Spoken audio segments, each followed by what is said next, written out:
Sorry, I was starting to record the meeting because we're going to put this up on our website as well. So parents who weren't able to attend will be able to go back and have the benefit of this information.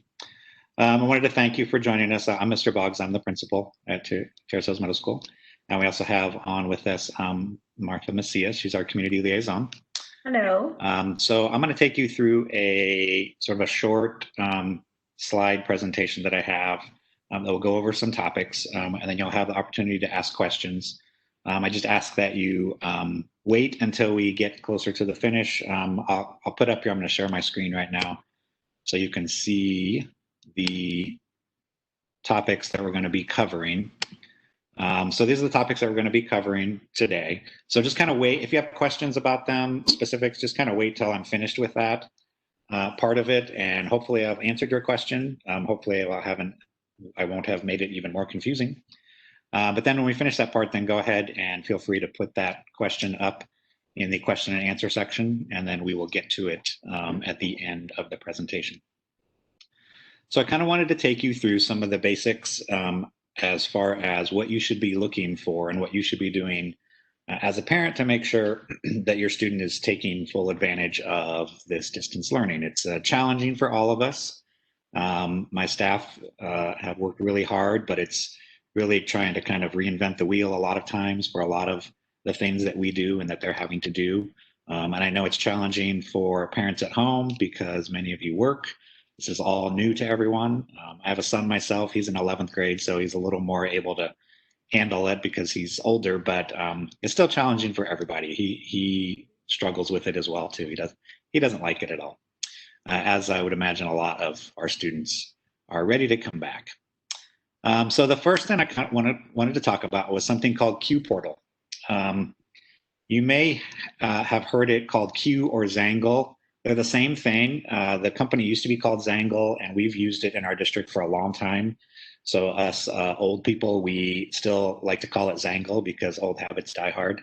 But it's technically called Q, and in all of the places that your kids will look, it's called Q. So we try to kind of stay away from the Zangle. But Q, and that's where your students will access all their grades, assignments, attendance, and behavior. And I'm going to show you how your students will access that in a little bit. And there's also something called Parent Portal.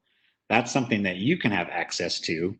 It's where you get your own login and password, and you are able to access the same stuff that your students are able to access. The benefit of Parent Portal is a couple of things. One, if you have multiple students in the district, then you will have all of your students in your Parent Portal. You won't have to log out and then log in as a different student. And the second one is that there's some demographic information like adding emergency contacts that our district is starting to get into being able to be changed through the Parent Portal. And so over the next few years, that will probably increase as well, to the point where we probably won't even have to turn in emergency cards. Won't even have to turn in emergency cards physically. You'll just make any changes that you want to make in the Parent Portal. So I was going to show you really quickly how students get into Q Portal and how you would get into it. So this is our website. So on our website, there's a Q right here. You hover over it, it opens up something called Q Connection. So you'll click on that. And this actually gives you access to both the student portal and the parent portal. So student portal is where your students will go, and they're going to log in with their username and their password. They should know that. It's got some explanation over here. The username part has changed. It's really just the first part of their email address, so it's even easier for them to remember.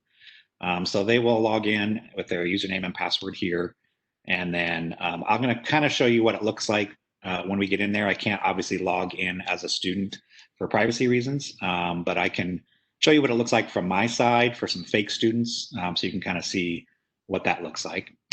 And then for Parent Portal, yours would look the same. Once you have your login and password, you would log in here, and it would look very similar.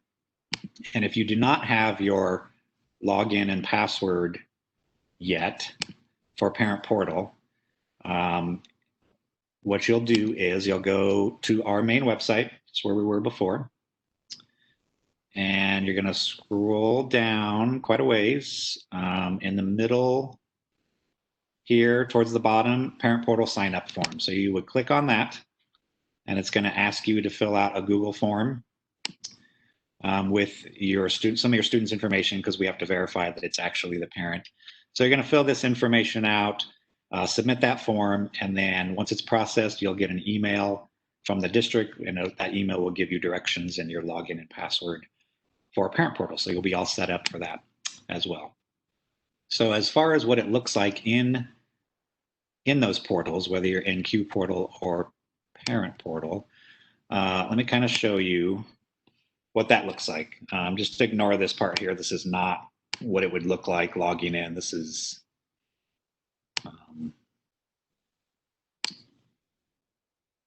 what my login should look like.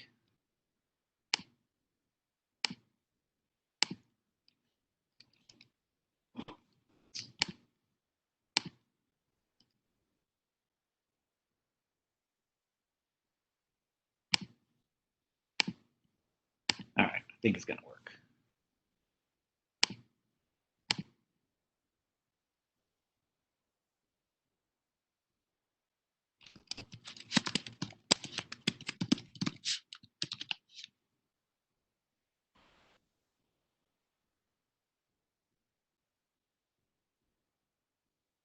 Going a little slow, but we're getting there. Distance learning without some technical issues.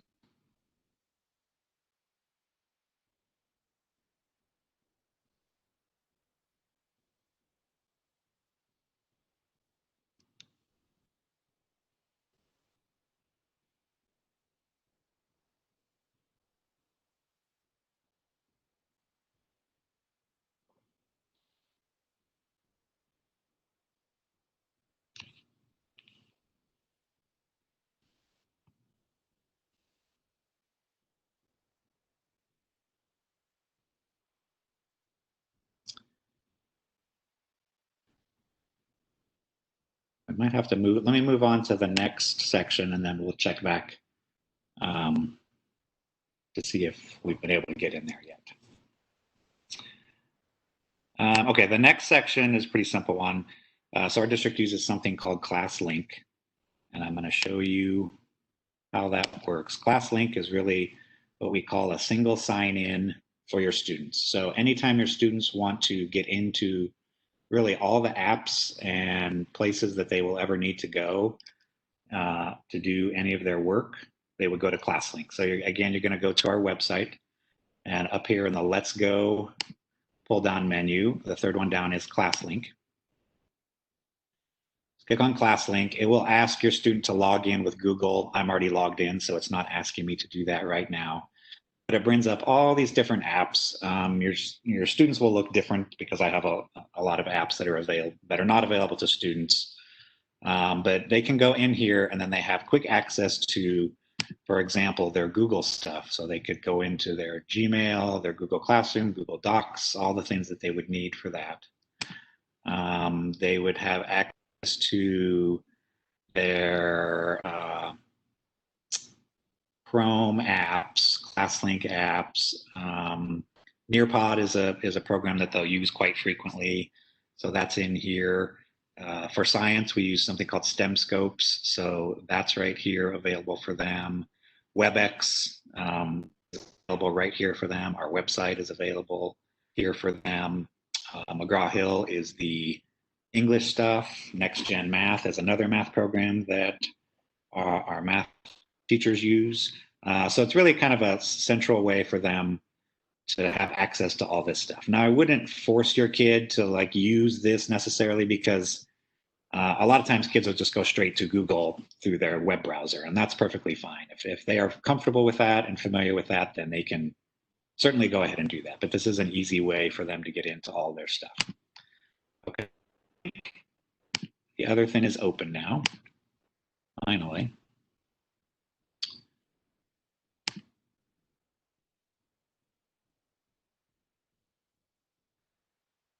I'm just going to pull up, these are fake students So I'm going to pull up a random fake student.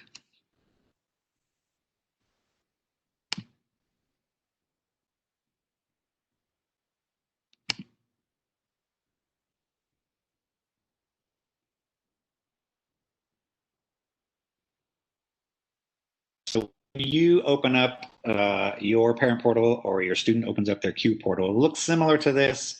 It'll have this information at the top. It'll have a lot of these. It won't have all of these. Again, this is what I have because I'm a staff member, but it'll have probably about half of these little tabs on the left. The main ones that you're going to want to look at are assignments and attendance. Hopefully not behavior, and certainly not behavior during distance learning. But assignments and attendance are the ones that I'm going to show you right now. So you click on assignments, and it will take you down to this student's classes. So you can see it starts with period 1. So this is period 1 math. This is the student's overall grade so far, 82.4. This is the teacher over here. And then it's got, in math, it's got all of the assignments that the class since the beginning of the school year. So you scroll down to the bottom of that section to start at the beginning of the school year. It's got the the assigned date and the due date. It's got the assignment, kind of a description of what the assignment was. It's got the total number of points, the score that student received on it, the percentage. This will show if the student is missing. So you can see this student hasn't done the last few assignments. Sometimes these are checked if it's extra credit or if it's not graded. And then sometimes they put comments. A lot of the comments during distance learning, you'll see closed. That means that they closed that assignment so that the student can't do it after that. Sometimes they'll leave comments for the student. For example, this one was a Khan Academy thing, and the students needed to keep redoing it until they got at least 80%. So Sprinker put the note in there. So you can just scroll down. It goes to period 2, period 3, and on. And this is where you'll see your students' grades and assignments. Another nice feature about this is, let's say that you're looking in here and you want to email the teacher because you have a question about something. All you have to do is go over and hover over the student or the teacher's name, and you click on that, and then it will bring up whatever email account that you use normally on your computer, and you can email the teacher to ask them questions. I always suggest with students, including my own student, to have them email the teacher and try to take the initiative to resolve their own problems. So if a student has a question about an assignment, they thought they did it and it's not in here, or they thought they got a 10 out of 10, but it shows here an 8 out of 10. Always try to have your student take the initiative and advocate for themselves and email the teacher. But if you need to email the teacher, it gets to that point, then that's an easy way to find their email address. The other thing is attendance. So attendance, there's really 3 sections. The first section, it just shows the attendance by reason. There's really only 2 reasons during distance learning. They're either absent or present, and it shows the total number of periods that they were each of these. And the second section breaks it down by each period. So you can see the number of absences by period. And then the third part is the detail. So you can find every single day, every single period, whether they were marked absent or present, and what the class and the teacher was. And again, over here, you can hover over the teacher's name to email them if you need to email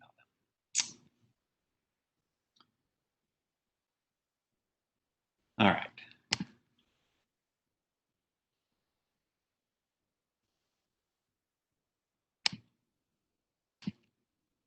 All right, the next thing I want to talk about is attendance. We just kind of showed you where to find that attendance.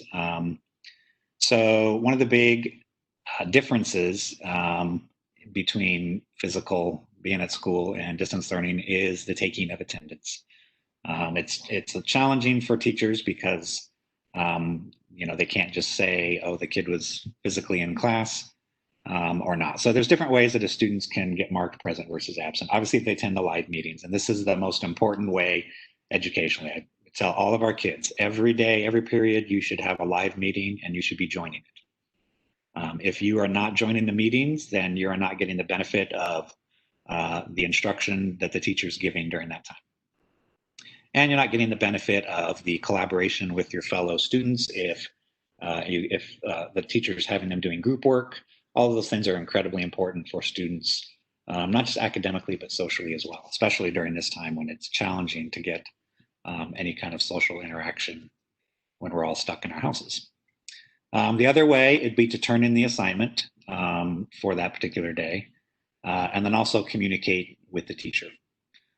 So we recognize that there are tech issues that are going to happen every once in a while. So we always tell students and parents, but again, try at your best to have your students advocate for themselves. If they have tech issues, make sure they email the teacher so that the teacher is aware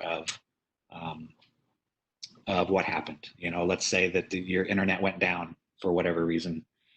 Try to email the teacher that day. Try to get on your phone. You know, which if you have your phone and it's not connected to the Wi-Fi or doesn't need to be connected to the Wi-Fi, you can fire off a quick email to your teachers, letting them know, hey, you know, our Wi-Fi went down, whatever reason. Okay, teachers are going to be very understanding of those types of situations, unless it's happening every single period, every single day. Then we need to figure out how to correct the tech issues if we can. Other absences, again, make sure you're constantly emailing the teacher that day, preferably. So I'll give you an example with my own student. At the beginning of August, he broke his arm. So over the last 6 weeks, he's been having different doctor's appointments for checkups that are during the day. So he's missed a period here and there. He also got his braces off, so he's had some of those appointments. You know, all those typical teenager appointment things. So I've told him to, you know, make sure that he emails his teachers on those days that he's going to miss whatever certain period he's going to miss, so that they can mark him present, and then he can go to their office hours later that day or the next day, or try to get caught up however way he can. We always stress to give teachers until the next day to correct their attendance. I'm going to get into this a little bit later with the WebEx slide, but a lot of times teachers are still correcting their attendance later that afternoon or sometimes even into the evening. So I would always, plus they're human and they make some mistakes and they forget, you know, that so-and-so emailed them at 7:30 that morning that they were going to miss for a doctor's appointment or something. So always give them till the next day and then see if it got corrected. And then you can email them or have your student just send them a reminder that they should switch it to present because they had an appointment or something like that. And then the last thing, attendance is important, doing the work is more important. And I don't mean to imply that kids should just do the work and not show up to the meetings. But we've had some kids who, for whatever reason, haven't been able to attend a lot of the meetings because of tech issues or whatever. And then we finally gotten those issues fixed. And so now they seem to be sometimes more worried about correcting their attendance for the time they weren't there instead of doing the work. Okay. So attendance is obviously very important. But if you miss for whatever reason, it's important to just try to make up the work and get with your teachers and make up the work. So really stress to your students attending the live meetings every single day, because that's where they're going to get the information from, and doing that work.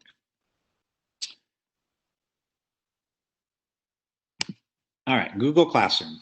This is where students will spend almost all of their time during distance learning in Google Classroom. So I'm going to kind of show you what some of those things look like. And I'm going to work under the assumption that you have no idea what Google Classroom is or looks like, even though some of you might know and have, you know, gotten in there and had your students show you what it looks like.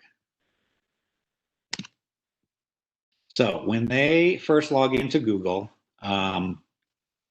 it brings up, it'll bring up any of the Google apps. Sometimes it'll bring up their email. It depends on what they first selected to get into. So there's a little button up here. We call it the waffle because it kind of looks like a waffle. It's got 9 little dots. So if they click on that, it's going to open up all of the things that they have available to them in Google. All right, Gmail is an important one they'll use. Classroom, which is what I'm going to show you, is an important one that they'll use. Their Drive, which is where it saves all of their files, their documents, slide, all that stuff is an important. These 3 are important if they want to create a document. Those are going to be the main ones that they're going to use. Some of these things down here, they might not even have available to them. Anyway, so if they click on Classroom, it's going to bring up something that looks like this. Now, keep in mind that I have probably almost 300 classrooms in here because I've asked all my teachers to share all of their classes with me as a student. So theirs are only going to have, it should have about 7 of these boxes, one for each of their periods. It might have an 8th one. It might have 1 or 2 if they still have some left over from last year that they haven't gotten rid of. But in general, they're going to have seven of these boxes, and this is the classroom for each of their student or each of their classes, each of their teachers. So hopefully it won't look like this, because if it looks like this, it means they haven't joined that class yet, and I would hope that's not the case 2 months into school. So, but when it first popped up, they would click join, and then they would be able to join that teacher's class and have access to the stuff. So I'm going to kind of show you some examples of what some of them look like and what, as a parent, you should be looking out for and not looking out for when you're having your students show you what some of these things look like. So the first one, I'm going to show you a PE class. So when you click on the class into a classroom, they all look the same in terms of the layout. They all have these 3 tabs up here at the top: Stream, Classwork, and People. And they're all going to have some information down here. Stream is generally where teachers are going to put their new assignments as a kind of a notification. They're going to put their WebEx links. So this is Mr. Carroll's 5th period class, and these are the WebEx links for his classes. So when it comes time for 5th period and they want to join, they're going to go in here, and if it's a Tuesday or a Friday, they're going to click that to join. If it's a Wednesday, they're going to click that to join. I'll show you what that looks like in a little bit here, or on the next slide. A lot of assignments, if you scroll down to the beginning of the year, a lot of the teachers will have like, a welcome message that they put up there, the schedule that all the students use. Their syllabus might be down towards the bottom, things like that. So in classwork is where you're going to find what your students' assignments are. So you can go and look all the way to the beginning of the year and see everything that Mr. Carroll has assigned throughout the whole school year. It's got the dates that they were due. So if we click on, so this is his assignment for today, in fact, and it's due tonight at midnight. So students would go in here and they would click on view assignment, and it brings up something like this. So this is kind of the directions. And of course, I'm sure Mr. Carroll during his live meeting today explained a little further about what this assignment was. But it looks like they're learning some fitness vocabulary words. And so for today's assignment, they're going to use each word in a sentence. And it's a Google form. So what they're going to do is they're going to click, and it brings up a Google form. So they're going to put their last name, or their name, the period, and then it's these 5, they're going to define these 5 fitness words.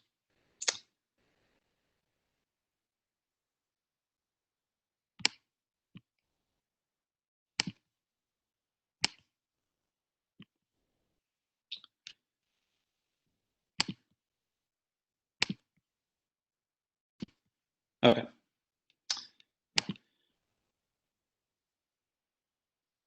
And then you'll notice, so this is where it gets a little confusing. I'm going to try to explain.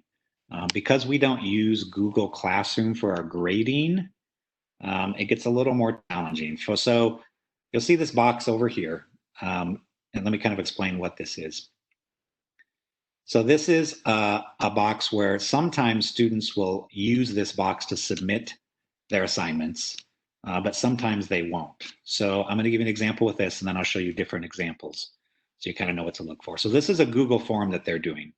So when they fill out this Google form and hit submit, it goes directly to Mr. Carroll. So they don't need to submit anything over here, okay? So as a student, I could click this mark as done, and it would show that I completed the assignment even if I didn't actually do it, all right? So that's kind of something to watch for. That kids might try to trick you as parents into thinking that they did an assignment when they didn't really do it. So for example, I think if I can mark this, so right now it shows assigned. I think I can click this mark as done. And it will prompt me, it will say you didn't attach any work for this assignment. which I don't need to attach work because he used a Google form. But if I click mark as done, then it shows that I turned it in, even though I didn't actually turn it in. So your students could bring this up and say, hey, look, mom, dad, I turned it in, when they didn't really do it, because we're not using Google Classroom to do our grades and that kind of thing. But I'll give you some more examples of kind of what to look for in there.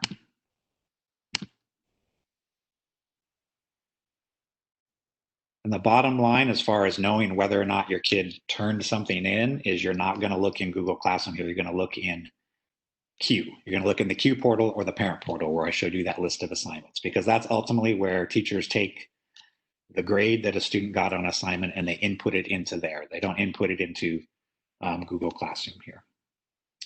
All right, so let me give you another example of, I'm trying to give you quite a few examples in different classes so you get a feel for what it is. So we're going to go into Mr. Lotka's 7th grade science, 6th period. So again, you can see he's got a lot of the same stuff. His assignments are posted in here. And then classwork, and you can look at all the assignments they've done throughout the whole year. He's got it broken down by weeks. So for today, this was posted yesterday, but it's due today. So this is an assignment that they have to do, and it's in something called Edpuzzle, which Edpuzzle is a separate program from Google Classroom. Edpuzzle is a program where they'll watch a video. Look, in this case, they're watching a Bill Nye video on heat. But throughout the video, it'll stop them and prompt students to answer questions, either multiple choice or sometimes input a short answer. And then at the end of the video, after they've done all that, then it will send their responses and their grade to Mr. Lotka directly. Okay, so this is another example where I, as a student, could just say, yes, I did this, mark it as done.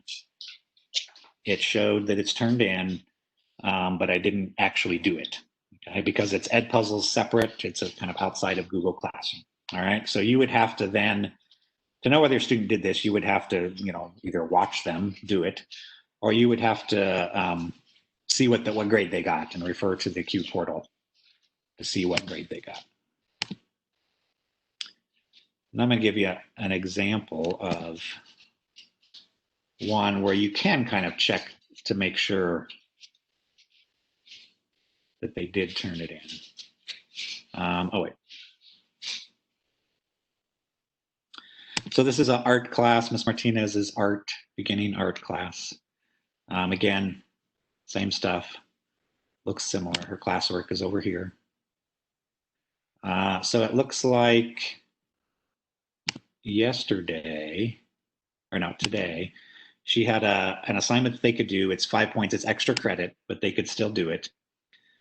So what it's asking them to do is, it's asking them to take this picture, and they have to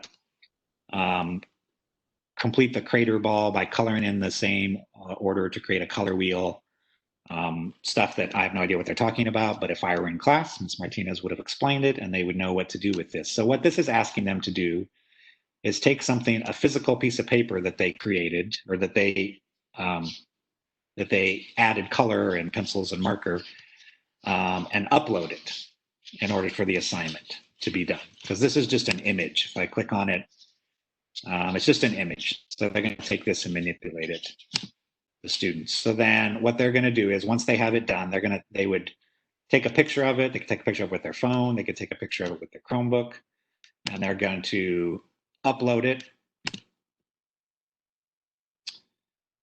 So it opens up their Google Drive. They can find whatever it was that they did. I'm gonna use the middle school schedule to pretend that was my color wheel, even though it's not. So once I uploaded it, you can see that it'll show up right there. And then I can click turn it in, and it'll turn in, and this will switch to turned in. So in this case, you do know that they did turn something in. In my case, I didn't turn in the actual assignment. I turned in something random. But you'll actually know whether or not they turned it in. But I'm not going to turn it in right now because I don't want to confuse Ms. Martinez. I'll show you a couple of more examples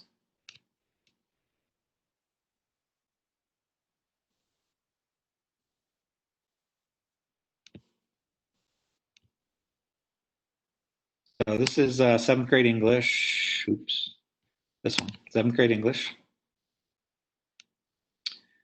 Miss Nares.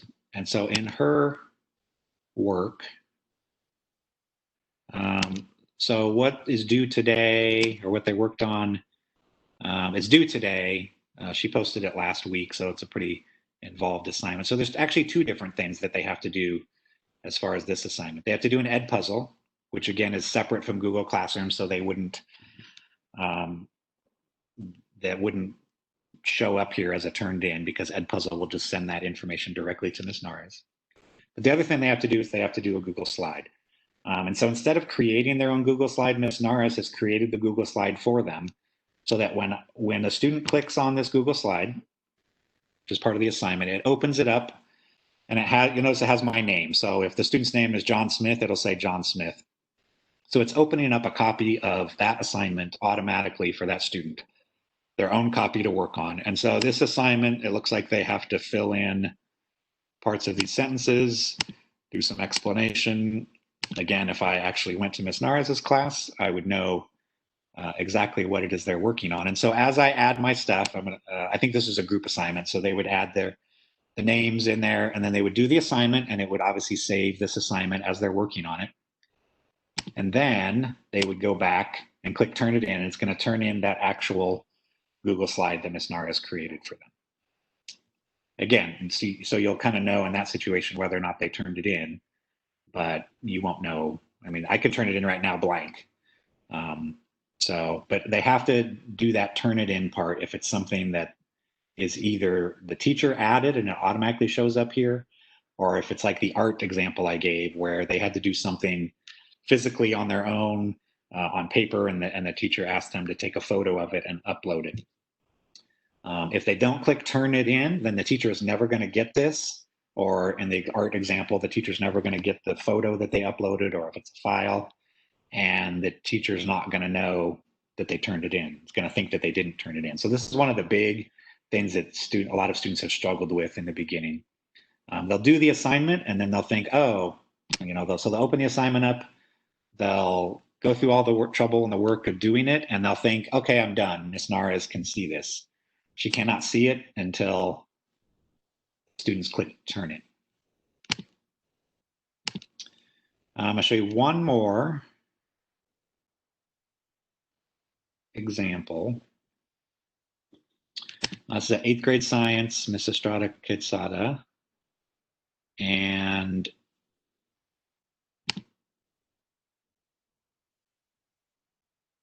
she's got, this is what I was going to show you. This is another example of Miss Estrada Quezada created a slide for all the kids. And so when they click on this, it downloads their own personal copy that they're going to work on and then submit it as turned in. Now you'll notice this was an assignment from last week that was already due. And so this shows as missing because, again, I'm her student, and so I haven't turned in any of her work. I'm the worst student in the world. I haven't turned in any of this work, so it shows as missing. So I'm going to show you one more thing that you can see in each in each of their Google Classrooms. So if you go in the classwork thing, and over here, up here it'll say view your work. So this is where you can see all the assignments for that class, and this is where it will show as missing or turned in or completed. But I'm telling you right now, as a parent, don't even pay attention to this. Don't let your kid bring this up and say, look, I turned them all in. I mean, obviously in my case, they're all missing. I wouldn't want to show this to my parent. But don't let your kid bring this up and show you that they turned it all in, because as I mentioned before, all they have to do is click turn it in, and it'll show as turned in on here, and it doesn't mean they actually turned it in. So don't let them do this. Don't use this for any kind of grading or any kind of measure of whether or not your student turned stuff in. You're always going to use the Q portal or the parent portal for that. Okay. Oh, and also make sure that your students are checking their email. It's easy for kids to just go straight to their Google Classroom to get all the notifications they would need. They can get their WebEx links there. They can get their assignments. The teacher can even send the class messages if there's an update on something, but it's always important for them to check their email because teachers will sometimes have to email the entire class to let them know about something. And just like, when they grow up and they're in work, they're probably going to have an email, and it's just something they're going to have to check every day. Plus, I send them emails every once in a while with respect to some things, some events and updates and things like that. All right, so I think we covered all of this. Students will also get a notification. So if I'm a teacher and I add an assignment, post an assignment, then a student will get a notification for that as well. So they'll know when the assignments are up there. Okay, so WebEx meeting. So we talked about the WebEx links, and I was going to show you what that looks like.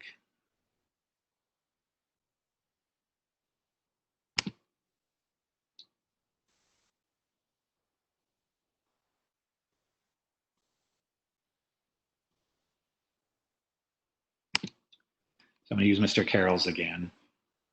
So if I'm in Mr. Carroll's fifth period class, obviously school's out for the day, but if it was, we think Friday at 8:45 is when fifth period starts. So Friday at 8:40, I should be logging into this Google Classroom and getting ready to click on this link right here. Teachers will always have two different links, two different WebEx links. One is for their Wednesday meeting, and then one is for either their Tuesday, Friday, if it's periods 5, 6, and 7, or Monday, Thursday, if it's periods 1, 2, 3, and 4. And the reason is they set up a recurring meeting, and the meeting times are different, and so they can't do that if it's different times. Different days they can. So I would click on this and try to join Mr. Carroll's meeting. Now I'm going to get this thing that says the meeting hasn't started yet because Mr. Carroll hasn't started this meeting because it's not fifth period right now. So if you ever get this, if your student ever gets this, most likely it's because the teacher hasn't started the meeting yet. All of my teachers do a really good job of trying to start the meeting a couple minutes before the actual period starts. The other reason why they get this is it could be some kind of tech issue, but for the most part, it could mean that they clicked on the wrong link. So maybe I meant to go, maybe it's Friday and I meant to go click on this link, but I accidentally clicked on the Wednesday link, which is going to get that notification that the meeting hasn't started yet. So they try to start a few minutes early. So the main way that teachers take attendance, they don't do it like we would physically. They don't, the first few minutes of class, they don't go through and ask, is Johnny here? Is, Billy here? Is Scott here? What they do is at the end of the live meeting, they can run a report that has a participant list, and it lists every student that joined that meeting, even if they only joined for 30 seconds and then left or they got kicked out because of technical issues. They'll still show up on that list.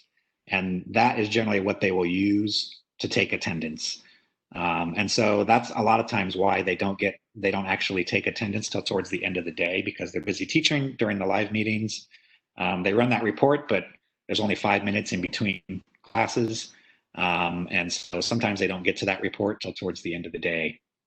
But that's what they actually use. We don't go by, if your student showed their face in the meetings or, they don't do it like, hey, roll call kind of thing.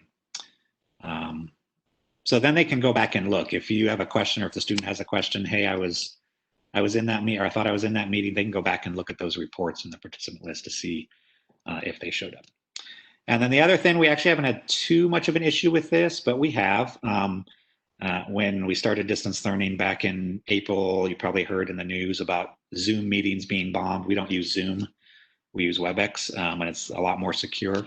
But if there are students that get a hold of those WebEx links that are not supposed to have them because they're not in that particular class, they can click and join. And if they're using their personal email, it shows their personal email, but there's no way that we can track that down. But teachers can expel a student out of the meeting and basically tell them to tell the WebEx that to not let that person back in. So we've had it a few times, but it really hasn't been a big issue. But or if they are acting, we've had a few situations where students are supposed to be in the class, but they were acting inappropriately, so they got expelled. And then my teachers are always going to notify the parents and talk to the kid about what they were doing wrong in that situation. We haven't really had too many of those issues. There's another program called Go Guardian that a lot of my teachers use. So they can actually bring up Go Guardian and they can actually see your student's screen and what they're doing. So that's another way for teachers to know whether or not a student has actually joined the meeting or they're just saying they joined the meeting. We can bring up a screen with all the students' screens on it, and they can see what that student is doing, if they join the meeting or not. Now, not all my teachers use Go Guardian to this extreme extent. And also, you have to remember that during the meeting, they're trying to teach mostly, so they don't have a lot of time to be teaching and paying attention to 32 different screens to see if kids are in there or not. But if it's a lull and kids are working on something independently, then they'll go to Go Guardian and check on students and see what they're doing, and if they're off on another tab watching YouTube or doing something like that. And they can send them messages, hey, I notice you're working on something different. Come back and work on my stuff. So that's another tool that they can use. Okay. So the last thing I wanted to kind of mention before we open it up, if you have any questions, is we've started tutoring. So there's kind of 3 different types of tutoring. The first one is teachers' office hours, which that's been there since the beginning of school. So this is the schedule that we use, and hopefully many of you have seen this. All my teachers have it in their Google Classrooms. I send it to all the students. It's on our website as well. So this is the schedule for where students are supposed to be, what periods happen during what days. If you'll notice, towards the end of the day, on every single day, there's a time period for office hours that students can talk with their teachers if they need some extra help. Most of my teachers have just set it up so that if the students need or want to meet with them, then they need to email the teacher and say, hey, can I meet with you on such and such day during office hours? And then that teacher will open up a WebEx meeting and be able to meet with the teacher or meet with the student. So that's always available every day. The second one, which we just started last week, was our own Terrace Hills tutoring. It's on Monday, Tuesdays, Thursdays, and most Wednesdays. If we don't have staff meeting on that particular Wednesday, it's from 3:30 to 4:30. There's a Google form on our website that students have to complete, and it asks them for their information, and then asks them to check off which days and which teachers they want to meet with. Certain teachers have certain subjects that they are specialists in, obviously. So they will fill out that form, and then my librarian will then respond to those students with the WebEx link to join that particular tutoring session. Space is limited. So if the student doesn't get an email back, it means that we're already full for that particular time slot, and they can always sign up for the next week. We kind of, at Thursday afternoon, we kind of erase it all and then they have to sign up again on a weekly basis. And then the third one is a district homework hotline. You can find that on the district webpage under students. If you go to the district webpage, students homework hotline, and it'll bring up this Google form, and the students will just fill out the Google form, and then they will get notified later that day, or if it's really late, the next day, on how to join, like a meeting link, and on how to join to get some help. There are various teachers around the district that have that are part of that. Okay, I think Mr. that is Box. all. So if we have any questions, go ahead and type them in the not the chat section, it's the question and answer session. I'm going to stop sharing my screen. Yes. I believe a parent notified me, excuse me, that there were some issues with the link. So at least one parent just recently joined, and I want all parents to know that this meeting is being recorded. So the link to the recording will be posted on our website. You can also email me, and I'll be happy to share it with you. And then at 2 o'clock, we have this same meeting. Mr. Boggs will be explaining it, and then I will be translating to Spanish for our Spanish-speaking families.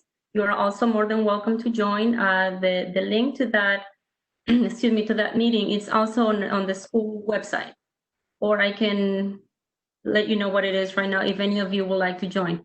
And now, if you have any questions, please let us know in the Q&A section. Thank you.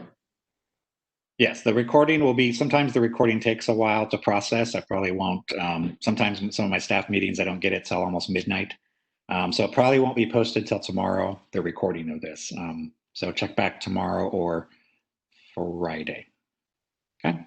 There's one question I see. I think we answered most of them except for one question.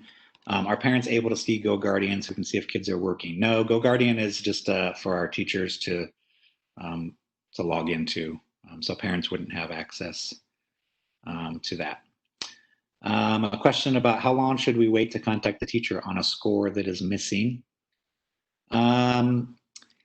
It just depends, but I would give it a couple of days. Try to check on the where I showed you to see when the assignment was due. But certainly, don't wait, a week or two. As a teacher, I mean, I know you don't want to, bother the teachers too early, but as a teacher, I'd rather deal with something sooner than, 3 weeks from now and have to try to go back and correct something. So, I would give it a couple of days and see if it's been added in there, and then feel free to email the teacher. Or again, I always advocate or always ask you guys to advocate for your students to do that, because it's really beneficial for them to be able to advocate on their own. I always make my kid do it. He used to hate me. Now he just knows to do it. All right. I don't see any other questions. Oh, here we go.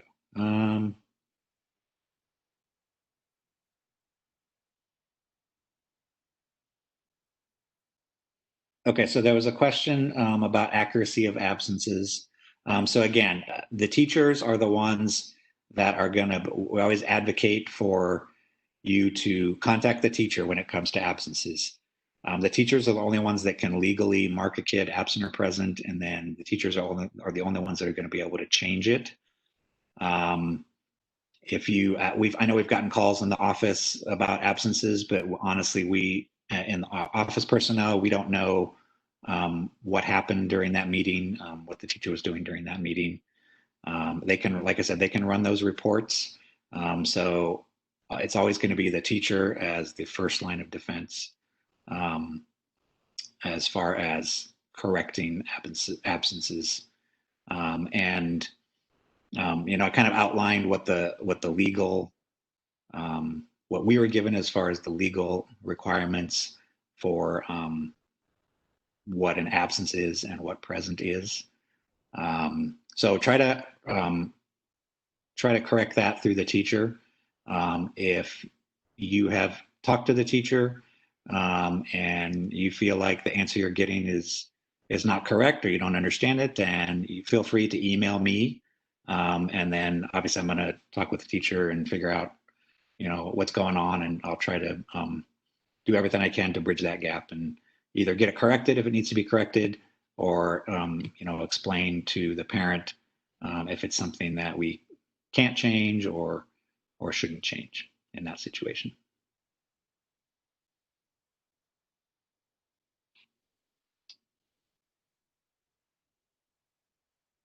Okay, so we get a question. Are there any repercussions for absences? So No, not necessarily. And obviously, I don't want to sit here and say it doesn't matter because as I've stressed and I will continue to stress, kids should be joining every single meeting, be there during the whole live time, so that they can get the benefit of the instruction. Now, as far as repercussions, I am not going to. We've been contacting students and parents of students who have had high absences. So if we haven't contacted you, then you're probably good in that case. Because we want kids to join. That's and be part of those live meetings and get the benefit of their education. I am never going, even during the physical time, I am never going to, um, call in law enforcement or, district attorneys for anything if its parents are doing what they are supposed to be doing and doing everything that they can do. Now, you will still get the phone calls every evening because we're legally required to send those phone calls out when a student's marked absent. And you also will probably get the letters that all school districts are required to send out if students have met the chronic absent level.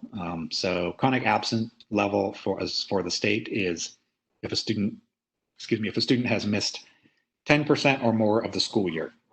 So obviously that changes the farther we get into the school year. So if we're about 60 days in, I don't think we're quite there yet, but actually, no, we're not close. If we're about 50 days in and a student's missed 5 days, the equivalent of 5 days, then they're labeled as a chronic truant, and districts are required to send those letters out at periodic intervals. I don't know if they've sent the first batches out yet. But so we still are required to do that. But again, we understand that in certain situations, kids are and families are having some technical issues. We've gotten our hotspots in and we're getting those out to the parents. So hopefully that will correct a lot of those. So we're still being measured by attendance, which is why we're pushing it. And obviously why we're pushing it is because we want kids to be there and get the benefit of the education.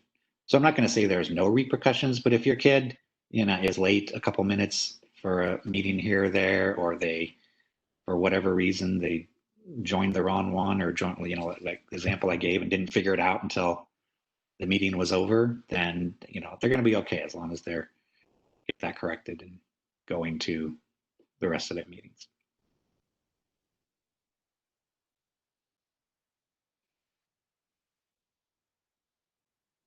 Okay, so Go Guardian.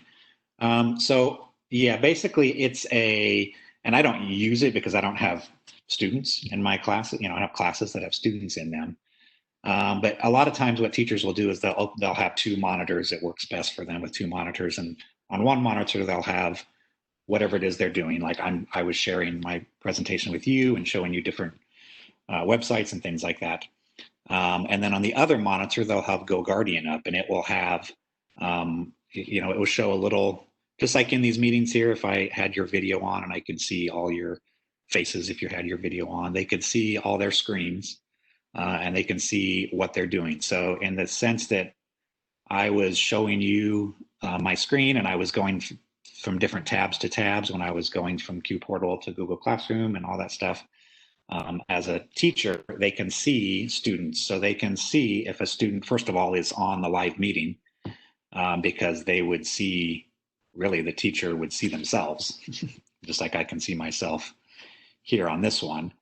So they can see if they're in the live meetings and they can see if, I'm going to go over here and I'm going to pull up a different tab and I'm going to watch a YouTube of, the latest Fortnite, trick or whatever. So they could send them a message. They can send the whole class a message, or they could send an individual student a message. Originally, Go Guardian worked best when we're in school for when they're taking a test, because then the teacher could be at their desk and they could watch the screens and they could see if they were trying to get on other websites or things like that. But it actually works really pretty well when the teachers are able to use it in distance learning. Okay. No, the student's camera can't be turned on. Yeah, we have no access over turning on and off a camera. It's just showing whatever is on the student's screen.